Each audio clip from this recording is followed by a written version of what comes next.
Hello, I'm Leanne Young. We are marching towards spring in our busy city. This is our Vancouver.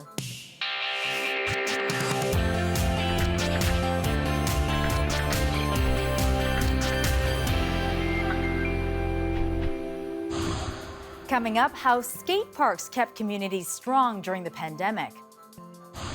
And Mind and Soil's Jordan Mara offers tips for growing plants in any weather. But first, a new art exhibit about hair, identity, and the problem of westernized beauty standards.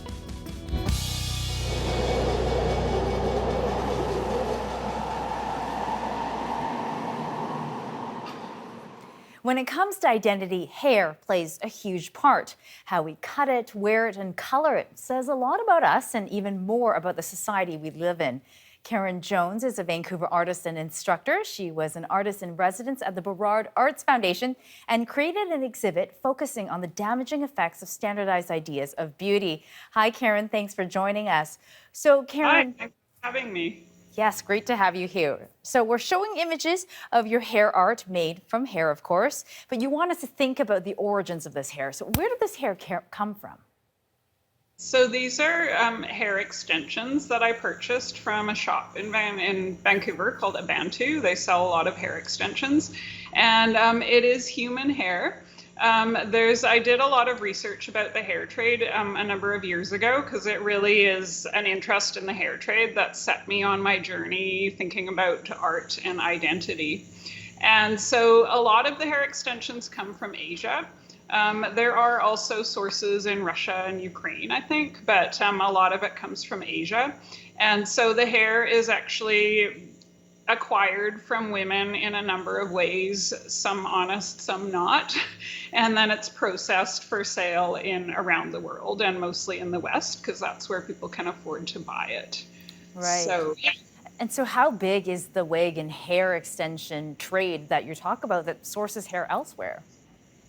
Oh, it's massive. I mean, I can't really put a dollar amount on it, but it's like definitely millions, maybe billions.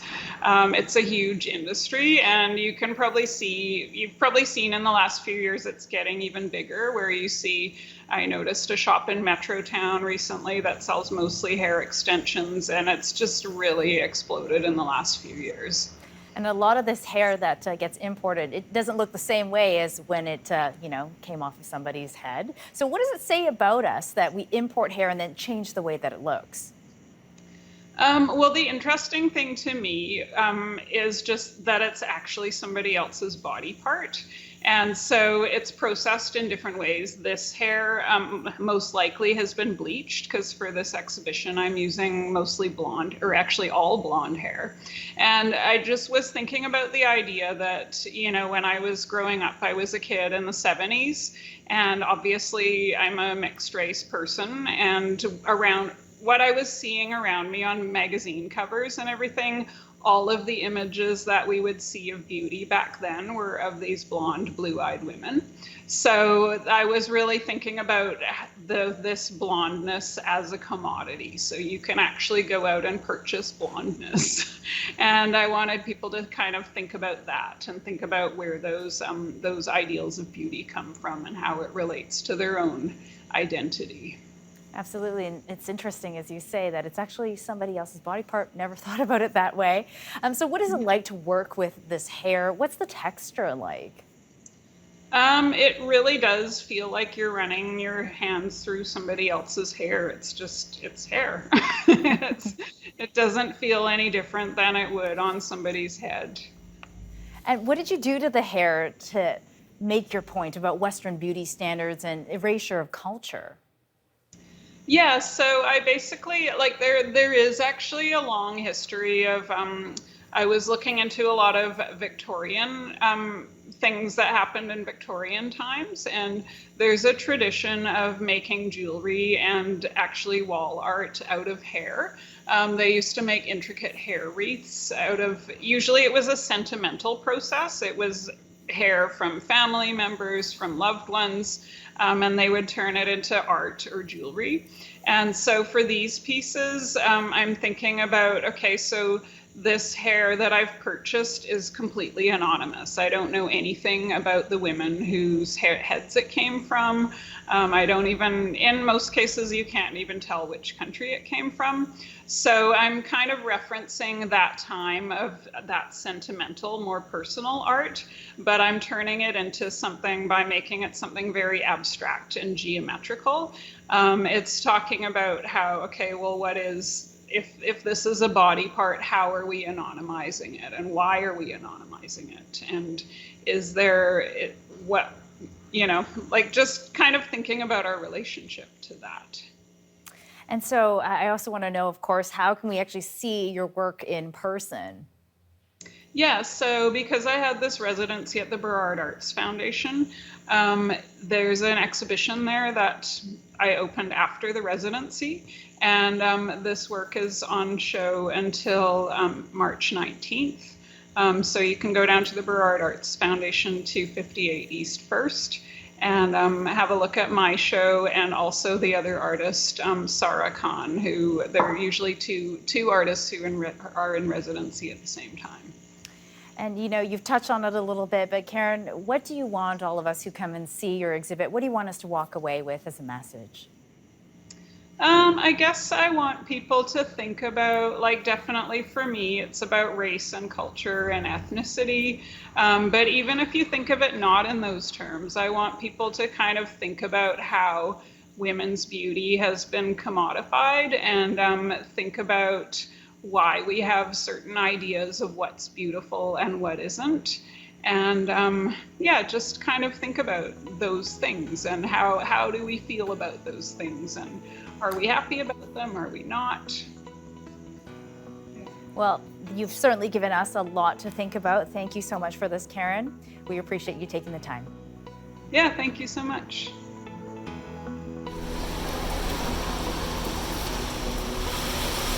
This is our Vancouver. There's a new series on CBC Television and CBC Gem looking into a little-known part of Canadian history. The Porter takes place in the 1920s and opens new doors to this country's Black history. The CBC's Jackson Weaver has the details, including a small personal surprise.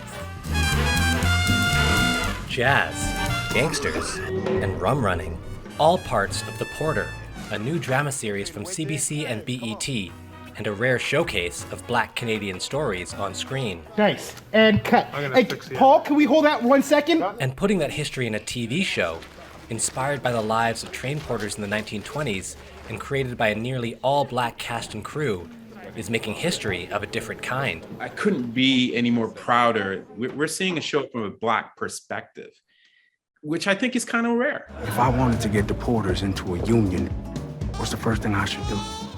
Those porters fought to create North America's first ever Black labor union. But while reporting the story, I made a personal discovery of my own. A newspaper article showing that my grandfather was a porter too. This part is being reordered. This filmmaker says that surprise is a symptom of a larger problem. Too often, Black history in Canada focuses on one thing: slavery. When we did get taught something about Black history, it was always the Underground Railroad. That was it. There are these huge omissions that really color your sense of history. To help fix that, Sud Sutherland is making a new documentary of Black Canadian stories, part of a growing push of productions uncovering and celebrating untold parts of this country's past. So we thought, well, there's more to Canada and its history than the Underground Railroad. And he's not alone. Did you know that Toronto's first taxi cab service was a Black-owned business? Viola Benjamin started a TikTok series telling stories that hundreds of thousands are viewing. Not enough of our Black history shared. We do not have the conversations that we should. The Black experience is not acknowledged, and in my day-to-day, I think it's very important. So I'm going to be that person who sheds light, starts conversations, even if it's difficult. And the hope is a wave of new productions like The Porter will help unpack more stories about the Black Canadian experience. Jackson Weaver, CBC News, Toronto. Now, time for one of our favorite features when we showcase a number of the photographs sent in by you, our audience. First, Manita Lam was out on the beach of Spanish Banks and took in this amazing low tide scene. Wonderful image, Manita. Thank you for sending it to us. And Johnny Hayward took in a foggy morning on Mount Seymour near Deep Cove. Amazing photo there. Thank you for that. Gorgeous. And finally, Renee Warren did the hike to Jug Island and looked out to it and the snowy hills across the inlet. Great capture there, Renee. Send us more. You can email them to bcphotos@cbc.ca. That's bcphotos, all one word, @cbc.ca. Julian Besa is someone who loves to connect with people through the lens of his camera. He's an independent film producer and part of our CBC Creator Network. Besa took to the streets of Vancouver as we were beginning to emerge from the original lockdowns of the pandemic, searching for stories. He found so many examples of healing, friendship, and shared space at the skate park. Take a look.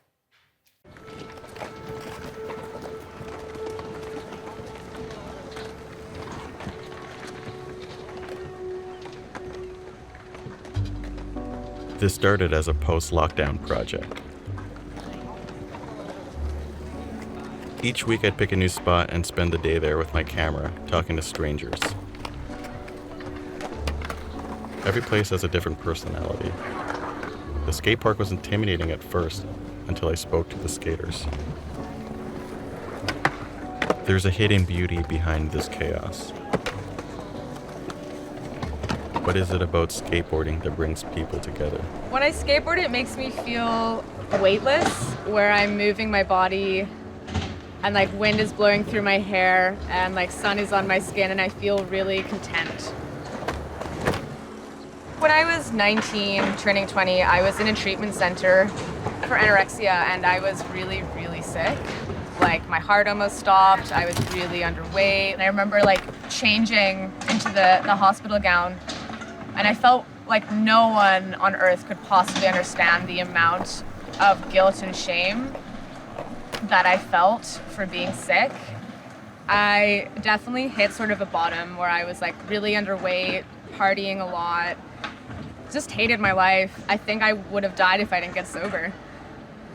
So I've been sober for 15 months and it's been a trip being sober. My name is Daisy. I'm 23 and don't always love who I am all the time, but I don't hate it either. And that's progress for me.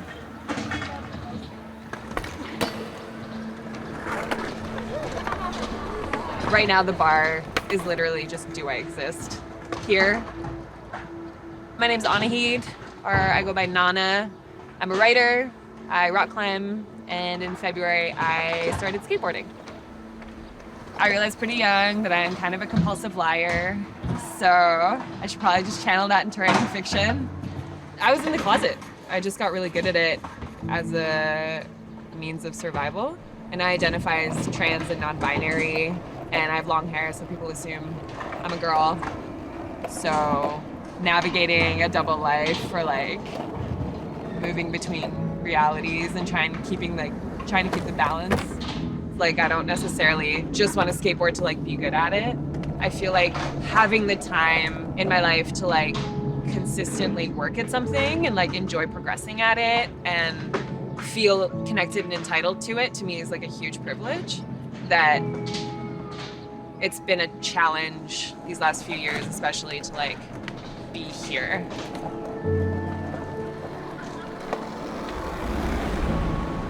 I've got several people I've made connection with here. One of them is Nathan. He goes up the ramp and goes across on the wall and goes down the next ramp, so he's quite impressive.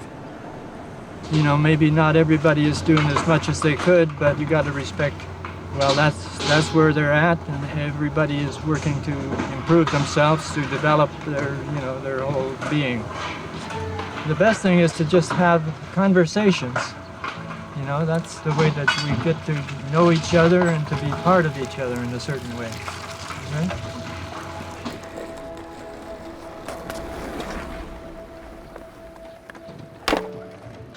I still don't really know what I'm looking for. Community, belonging. After these last few years, I'm just grateful to be outside, talking with people in the park. Darn.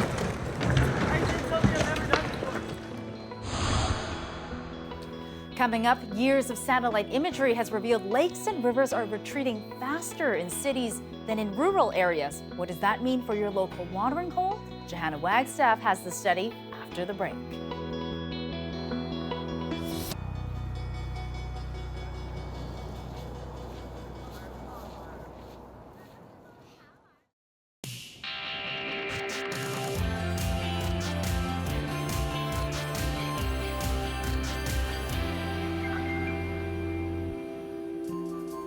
Water shortages, dry lake beds, creeks that disappear. This has been the signature of bodies of water in urban areas in recent years. And now, 30 years of satellite data is backing up those trends. A research group from northern Italy analyzed 3 decades of satellite imagery of areas of the United States and developed a model that is able to predict the distribution of water loss in connection with cities. And while the number of people living in cities is also growing, this means big consequences for a lot of people. In fact, by 2050, 70% of the world's population will be living in cities. Extracting more water directly from rivers and springs and exploiting groundwater, along with increasing evaporation, represent a threat to the conservation of our surface waters. To tackle these issues, the researchers wanted to know exactly what distance of rivers and lakes from cities these effects are seen. Thanks to the data, they were able to define a mathematical model to measure exactly that, the spatial influence of human settlements on surface water depletion. Their models show how the depletion of surface water resources rises exponentially the closer one gets to human settlements. Climate also plays a role. In areas with a temperate climate, the depletion of surface water is higher around the cities, while in drier regions, the impact of urban areas on surface waters affects a significantly larger area, so urban sprawl is much more affected.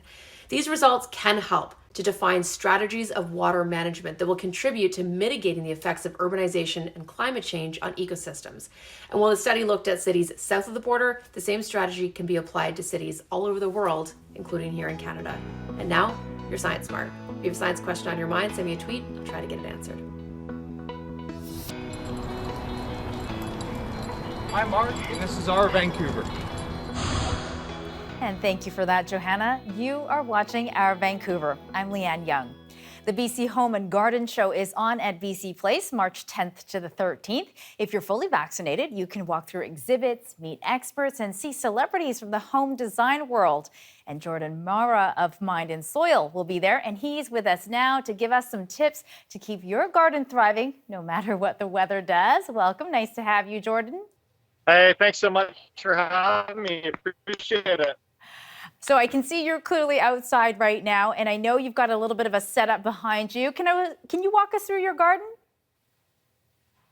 Yeah, absolutely. So what we're looking at right behind me here is my garden setup with just a couple of different structures I've put in place to kind of help with any inclement or extreme weather that we might run into over the course of the season. So what is involved in that setup? How do you prevent some of that inclement weather from affecting your plants?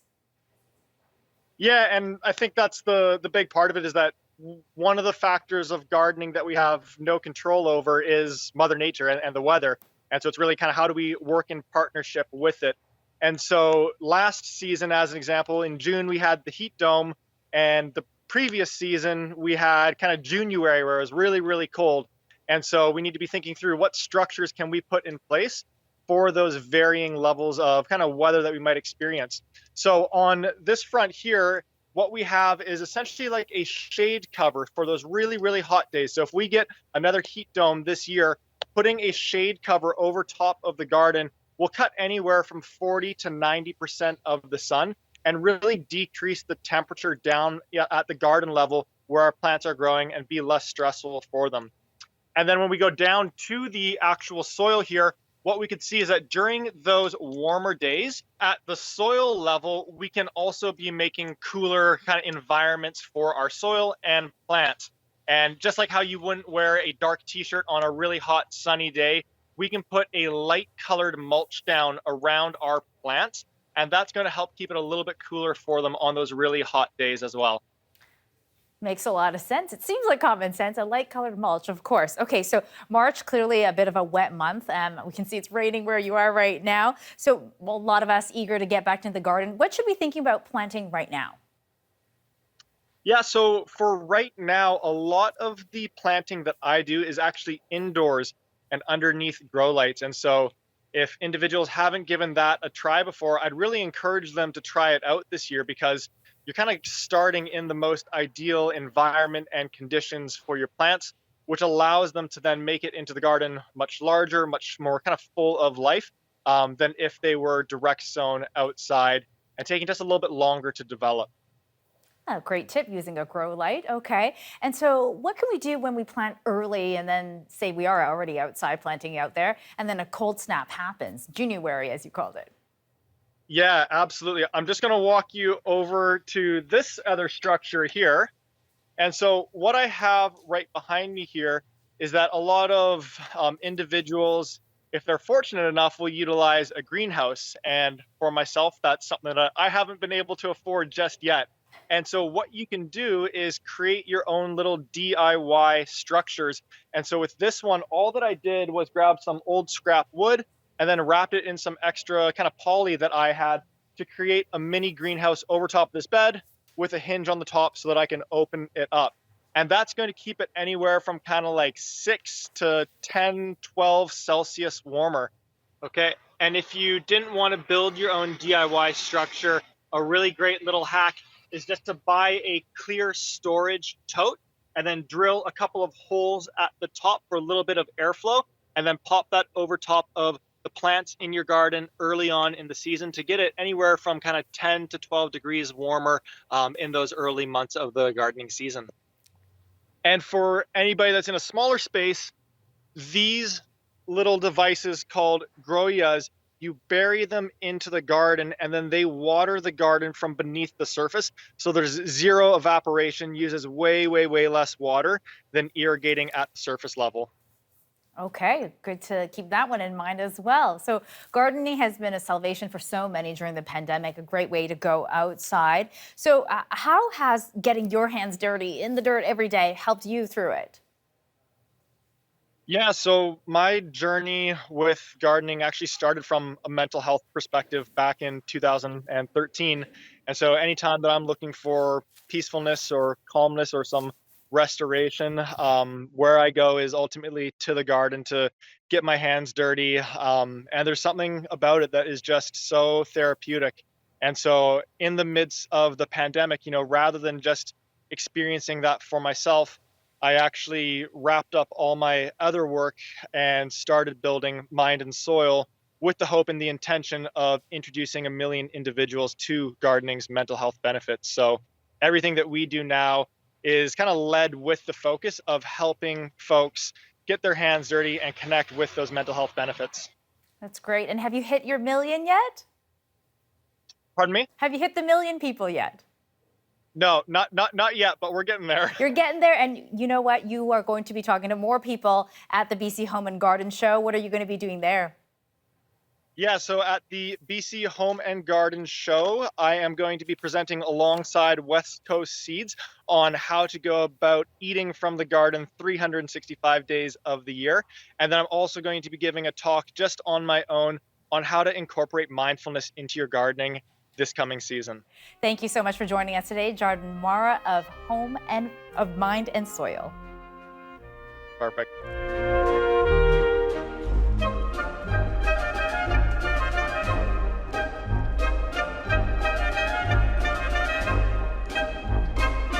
If you want to go see some live music, Andre Rieu is a violin superstar. He's playing a show here at Pacific Coliseum March 26th, and we have a pair of tickets to give away. To try to win, email ourvancouver@cbc.ca. That's ourvancouver@cbc.ca, and put RIEU in the subject line. His shows are full of lavish costumes and visual effects. He's known internationally as the King of the Waltz. Good luck with the ticket giveaway. I knew when I asked you to be cool about what I was telling you, you do the opposite of. And Billie Eilish is playing Rogers Arena March 24th. We don't have tickets to give away for that one, though. This is a rescheduled concert from the earlier one in the pandemic. All concerts require proof of vaccination. Hey, Grant Lawrence here from CBC Music, and it's been a very sad couple of weeks for Canadian music fans, musicians, media, and industry members alike as we mourn the sudden passing of Toronto musician Dallas Good. Dallas was best known for his unreal musical chops that had been on display in many bands, including the Sadies, for the past 28 years. When I come back, the first thing on my mind is what I'm missing. Don't talk to me right now, I'm not the one that you should stop and try to question. Next time you make up your mind, you're gonna have an educated answer. From their second album, which is a classic entitled Tremendous Efforts, that was the Sadies with Dallas Good on lead vocals there on that song called Flash. Now, the music world unexpectedly lost this great Toronto musician while he was under care for coronary illness. Dallas formed the Sadies with his brother Travis alongside Sean Dean and Mike Belitsky back in 1994. Dallas and Travis come from a musical family. Their dad is Bruce Good from the Good Brothers. And if you were to take a look at the guest musician list on any of their albums or on any of the bands they worked with, it's like a who's who of the music scene, singing and playing. That's what it was all about for Dallas Good and the Sadies. I leave the party at 3 a.m. alone, thank God. In a valley on from the bride, it's the devil I love, it's the devil I love. Yeah, that's Nico Case and the Sadies on Late Night with Conan O'Brien from back in 2006. Nico Case was one of the Sadies' longest collaborators going back to the 1990s. And at some point, when you look back at Dallas Good's long career now cut short, you find yourself wondering who didn't Dallas and the Sadies work with. The Mekons, Andre Williams, Neil Young, Buffy Sainte-Marie, Blue Rodeo, Shadowy Men on a Shadowy Planet, John Doe, Randy Bachman, and this Canadian legend.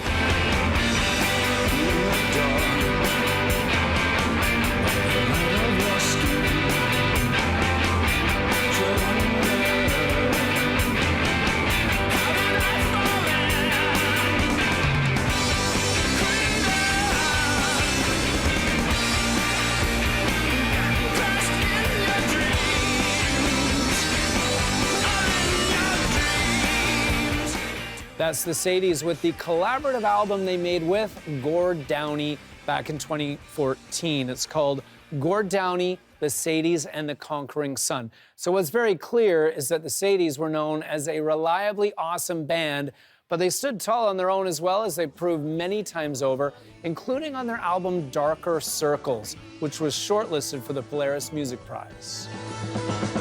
What's in my head has already been said. White pages are all I can see. But now I find this wasting my time is the worst thing you can do to me. Same old stories no one ever believes. Finding answers that we'll never need. Postcards that nobody reads, never reads. Amazing. That's Dallas Good and the Sadies at their best right there, channeling the Byrds and Graham Parsons and musical members of their own family on that song, Postcards. Dallas Good and the Sadies were in the process of making a new album with Richard Reed Parry from Arcade Fire when Dallas died. And that album will be released this spring. Dallas Good of the Sadies passed away of natural causes on February 17th, 2022, at the age of 48. He was truly one of the kindest and coolest souls in music, grace, manners, talent, and style. So from everyone here at CBC Music, we send out our heartfelt condolences to the Sadies and their families. Rest in peace, Dallas. Thank you for all the music. Don't cry for me. Remember that no one and nothing is free. Nothing is nothing. And everything's so far away.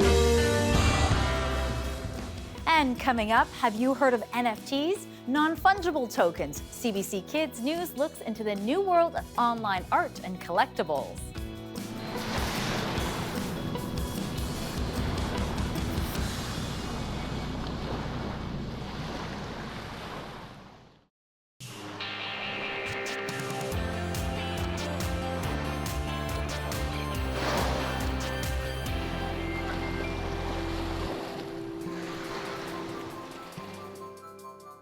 Welcome back to Our Vancouver. I'm Leanne Young. The digital world has become such a huge part of our lives for communication, entertainment, currency, and now collectibles. NFTs are digital tokens being bought and sold online. The question is, will their worth in the online world actually hold up here in the real one? CBC Kids News has the story. 2021 was a big year for NFTs. It's estimated that people spent around $25 billion on them. To put that into context, that's how much the World Bank spent on purchasing and deploying COVID-19 vaccines. Any way you look at it, that's a lot. So what exactly is an NFT, and why are people spending so much money on them? Are they here to stay, or is it just a passing fad?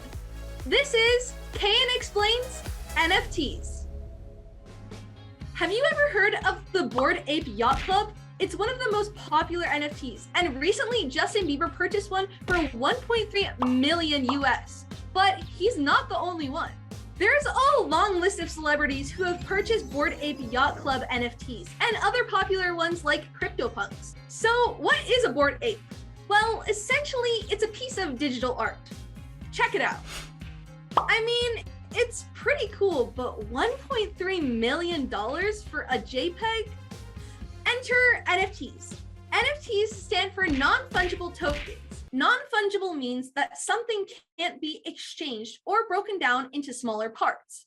It means that it's unique or one of a kind. Let's imagine I become a digital artist and I create my own version of the CBC Kids News logo. I created it on my computer, and now I have a finished piece of digital art. But if I just post it online, that means that anyone can copy it or claim it to be their own. In order to make it unique and prove that what I have is the original, I need to add my digital signature. So I make it into an NFT. This process is referred to as minting an NFT. But not everyone thinks NFTs are a good thing. The biggest criticism is the environment. According to Matt Powell, a senior sports industry advisor who's written articles on NFTs, it takes a tremendous amount of energy to maintain this history in blockchain. There are similar criticisms about cryptocurrency and crypto mining. For example, Bitcoin takes up more energy per year than the whole country of Finland, and there's 5.5 million people living there. Another criticism, they are elite. The NFT market is hyped because of wealthy people, like celebrities, buying and selling these pieces of digital art, which increases their value. And their value is volatile. Matt Powell thinks the values of NFTs could crash, meaning they could be super expensive today and worthless tomorrow. If people keep driving the value of NFTs up and up and up, and all of a sudden one day somebody says, wait a minute, I don't think this is worth that, the whole thing could collapse. We saw that happen with crypto last month, where cryptocurrency had gotten to a very high level, and all of a sudden people decided to head for the exits. It's like trading cards. You spend a lot of money on specials, hoping they're going to be worth more money in the future. And then something bad happens, like the hockey player loses their mojo, and you realize that no one's going to buy that card anymore. Anything can happen. It's the Wild West. But the Wild West, as Matt puts it, didn't last. So will NFTs? Wow, what a wild journey into the world of NFTs. Maybe once we publish this video, we can mint it into an NFT and sell it. Oh, one sec, my producer's talking to me. Oh, we can't because we're a public broadcaster? We're not in the business of profit? Ugh, okay. But you get the idea. That's it for Karin Explains. For CBC Kids News, I'm Alexia Sabot. Coming up, a place we thought we'd never have to go again. We visit a bomb shelter in Nanaimo left over from the Cold War era.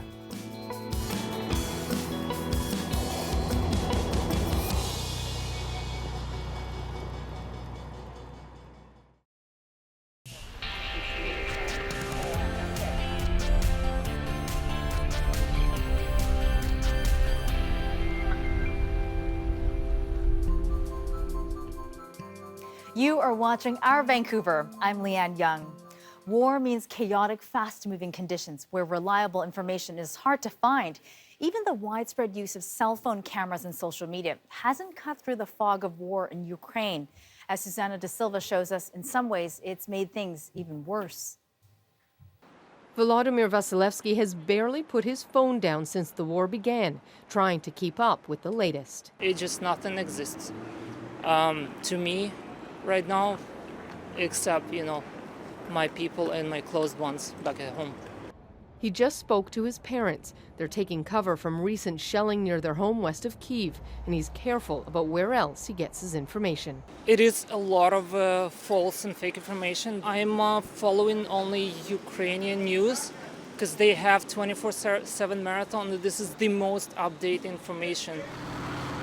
While battles rage on the ground, another battle is being fought online. The weapons, misinformation, and propaganda. We've seen a lot of people just taking old footage that is unrelated to Ukraine and portraying that as the latest update. On Friday, Ukrainian officials claimed all soldiers on a small island were killed while defiantly refusing Russian demands.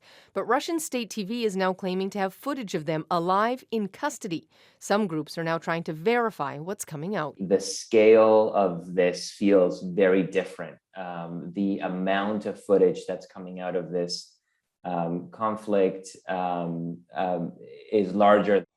Steps have been taken to weed out some false claims, with Facebook and Google stopping Russian state-owned media outlets from running ads. On the other side, Russia is controlling information coming in by restricting Facebook and Twitter. For those watching from afar, experts say do some research before sharing. You don't have to be the first person to tweet out the new video. You can wait the 30 minutes because in 30 minutes you'll have a better sense of whether this is true or false. So all the information how you can help. Vasilevsky's focus now is on what he can do to help. I'm just giving this information to the people. If they can help, any donation will be helpful. The kind of information he wants to see spread. Susanna De Silva, CBC News, Vancouver.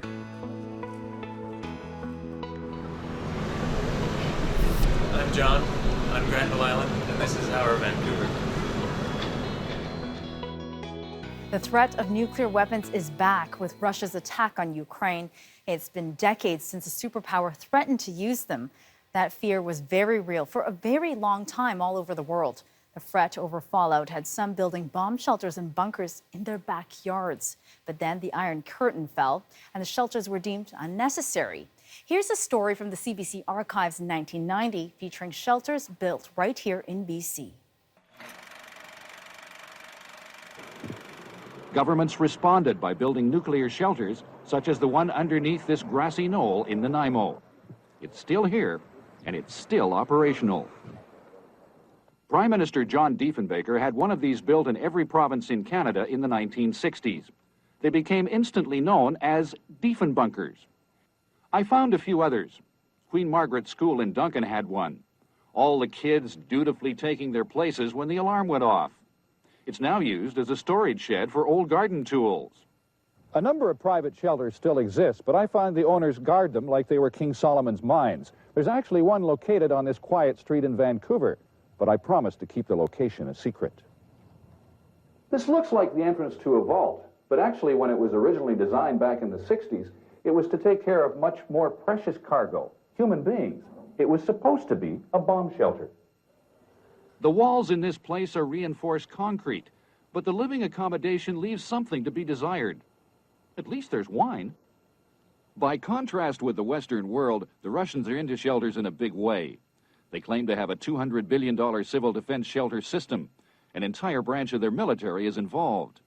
It's a mandatory part of their education beginning in the 5th grade. They've even produced a series of training films on how citizens should respond to an atomic attack. This is one of 7 tapes they made available to the University of Oregon.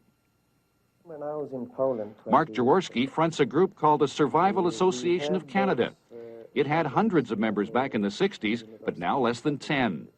Jaworski says the Russians are still very serious about their shelters. the interest in civil defense in the Soviet Union certainly did not slacken during the perestroika. In fact, there is probably more money spent now and in a much more efficient way. At least the Diefen bunker lives on in Canada. Here, we have an underground center capable of housing more than 300 people. It's reserved for politicians, their support staff, and the military. You can live down here, supposedly, for 6 weeks. We have fresh air fans that bring in air from outside through filter system, and then it's brought up into the air plenum room next door, and it's circulated through the AC units that supply the various offices and bedrooms. Is there a backup system? Not as such, no. What happens if something goes wrong with that system? We have a backup fan. We have an extra fan for each. If one fan goes down, it brings the air in. We have another fan. If they both went down, well, then you have to open the doors, I guess. But that's all you could do. Major Baker, the man in charge, was willing to show us the entire bunker.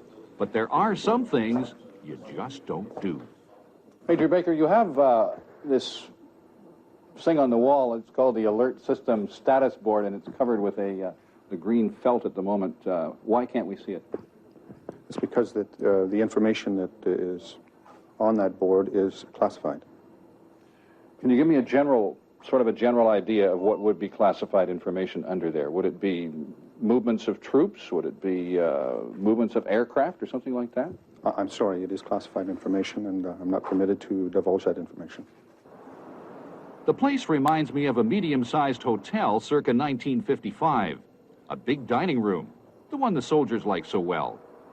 Sleeping accommodations that might be classified as cheek by jowl. Even a premier would have to make sacrifices. This little room, not as big as some modern jail cells, is reserved for the premier, and his wife and family are not invited. Fred Cooper, the BC Director of Emergency Preparedness Canada, says the bunker is still important. Would it be fair to suggest that it's a white elephant?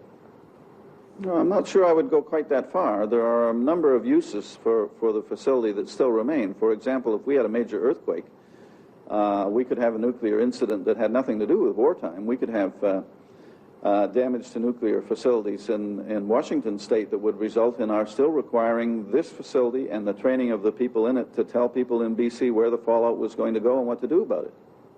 The center also contains a broadcast facility.